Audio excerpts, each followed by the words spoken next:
Hugo Pinell, August 12, 2015. California State Prison, Sacramento. 46 years in solitary confinement. The most isolated prisoner in California history. When they moved him to general population, he lasted exactly 2 weeks.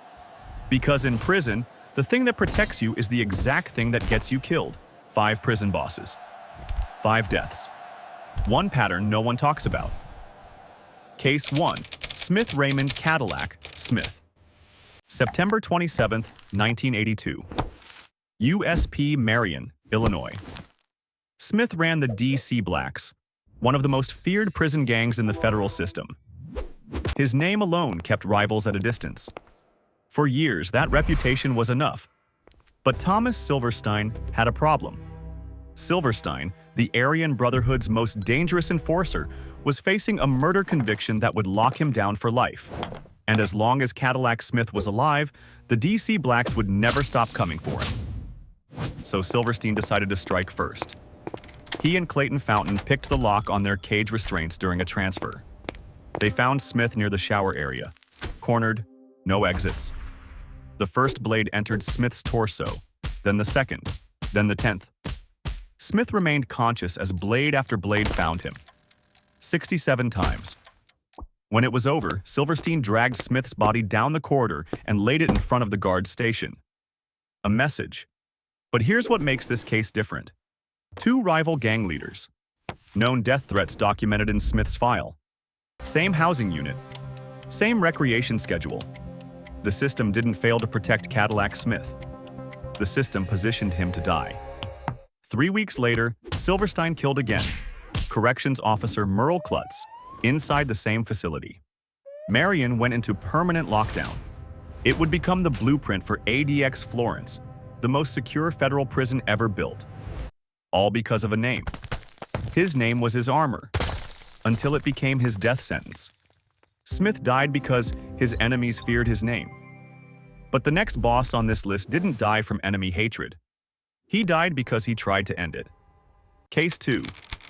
Cadena, Ralpho, Cheyenne. Cadena, December 17, 1972. California Institution for Men, Chino. Cadena ran the Mexican Mafia, and he wanted something no prison boss was supposed to want. Peace. For years, the Mexican Mafia and Nuestra Familia had been killing each other inside California prisons. Cadena proposed a truce, end the bloodshed, merge resources, build something instead of destroying it. His own people called it weakness. Inside the Mexican Mafia, peace wasn't diplomacy. Peace was betrayal, and betrayal had only one sentence. A hit team found Cadena at Palm Hall. They came with shanks and iron pipes. The first wave was the blades, stab after stab into his chest, his back, his arms. Roughly 50 wounds before they decided that wasn't enough. So they dragged him to the 3rd floor tier and threw him over the railing. Still alive when he went over. Still conscious when he hit the concrete 30 feet below. And then the stabbing resumed. This wasn't a killing. This was a public execution. A message to every inmate in the California system. Peace is not an option. And it worked. 31 prisoners were murdered across California institutions the following year. The cycle Cadena tried to stop didn't just continue. It accelerated. His peace offer was his death warrant. Cadena was betrayed by his own gang. But what happens when the betrayal comes from the system itself? Case 3. Pinell Hugo, Yogi Bear. Pinell, August 12, 2015. California State Prison, Sacramento. You already know this name. 46 years in solitary confinement. The most isolated prisoner in California history. You heard those numbers at the start. Now here's what happened between them. Pinell had been in solitary for 46 years. Over that time, he became one of the most feared and most protected inmates in the California system. Not because the state cared about his safety, because the state needed him contained. When he was finally transferred to general population in the summer of 2015, he was 71 years old. A man who had spent nearly half a century inside a concrete box, suddenly placed among over 1,000 inmates who knew exactly who he was. His attorney saw it coming. Formal requests for protective custody. Filed months before the transfer. Specific threats documented. Specific names. Individuals who had publicly stated they would kill Pinell the moment he stepped into open population. Prison officials received every request, acknowledged every threat. Then they approved the transfer anyway. For 14 days, nothing happened. Pinell moved through general population like a ghost. Quiet, careful, alone. 71 years old and learning how to exist around other human beings for the first time in half a century. On the morning of August 12th, the guards gave Pinell a choice. Stay locked in your cell or walk into the exercise yard. He knew what was out there. He walked out anyway. 2 Aryan Brotherhood members were already positioned in the yard. The blades came within 2 minutes. Pinell had no weapon, no allies, and no path back to his cell. For 46 years, the walls had kept everyone out. Now there were no walls. The attack didn't stay contained. What started as a targeted killing erupted into a full-scale riot. 70 inmates, stabbings across multiple yards, 11 hospitalized. The entire facility was placed on emergency lockdown. The same kind of lockdown that had kept Pinell alive for 46 years. His attorney had warned them. The prison had acknowledged it. And they opened the doors anyway. 46 years of protection. 14 days of freedom. That's the paradox. Pinell died because the system failed him. But the next boss built an empire so powerful, when the system tried to stop him, 564 people died in 3 days. Case 4. PCC/Marcola. Marcos Williams Herbas Camacho, known as Marcola. May 12, 2006. São Paulo, Brazil. Every boss on this list was killed inside a prison. Marcola is different. He never left his cell. He didn't have to. Marcola ran the Primeiro Comando da Capital, the PCC, the largest prison gang in Brazilian history.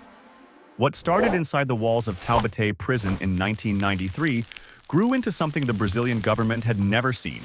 A criminal organization that didn't just exist inside the prison system. It ran the prison system. By 2006, the PCC controlled more than 70 prisons across São Paulo state. Not influenced. Controlled. Guards answered to PCC leadership. Cell blocks operated on PCC schedules. The organization collected dues, settled disputes, and enforced its own constitution, a parallel government built entirely behind bars. When the Brazilian government announced plans to transfer Marcola and other PCC leaders to a remote, maximum security facility, isolating them from their network, they expected compliance. They expected the system would reassert control. Instead, Marcola sent a single order from his cell. On May 12th, the PCC launched coordinated attacks across the entire state of São Paulo. Simultaneously, riots erupted inside more than 70 prisons. Inmates seized entire cell blocks. Guards taken hostage. Keys confiscated. Communication lines cut. Outside the prison walls, PCC operatives attacked police stations, set public buses on fire, and targeted banks. São Paulo, 20 million people, ground to a halt. The violence was not random. It was organized. Victims were identified in advance, dragged from cells, beaten in groups, bodies positioned where other prisoners would find them at dawn. In the first wave, 43 prison officials, law enforcement officers, and corrections guards were killed. Then the police responded, not with negotiation, but with retaliation. What followed was 4 days of open warfare between an incarcerated gang leader and the 7th largest economy in the world. Final count: approximately 564 dead, over 110 injured, entire neighborhoods evacuated, schools and businesses shut down across the state, public transportation suspended. São Paulo, one of the largest cities on earth, brought to its knees by a man who never stood up from his bunk. And Marcola never left that cell. Not once. That's what makes this case different from every other story on this list. Smith, Cadena, Pinell, they were destroyed by the system meant to contain them. Marcola reversed it. He didn't fight the walls. He used them. Every guard post, every transfer route, every lockdown protocol. He turned the machinery of containment into the infrastructure of war. The cell meant to contain him became his command center. Marcola controlled a city from a cell. But the last boss on this list was killed by something no cell could protect against. The organization he built with his own hands. Case 5. Sombra Edmir, known as Sombra. July 2001. Casa de Custodia, São Paulo. This is the same organization. The same PCC that would later paralyze an entire city. The same brotherhood that turned prison cells into command centers. But years before Marcola's war, the PCC had a different problem. One of its own. Sombra had risen through the PCC during the prison rebellions of the late 1990s. The years that built the organization into what it would become. He was a leader, a strategist. One of the men who helped forge the PCC from the inside out. And for a time, the organization protected him the way it protected all its leaders.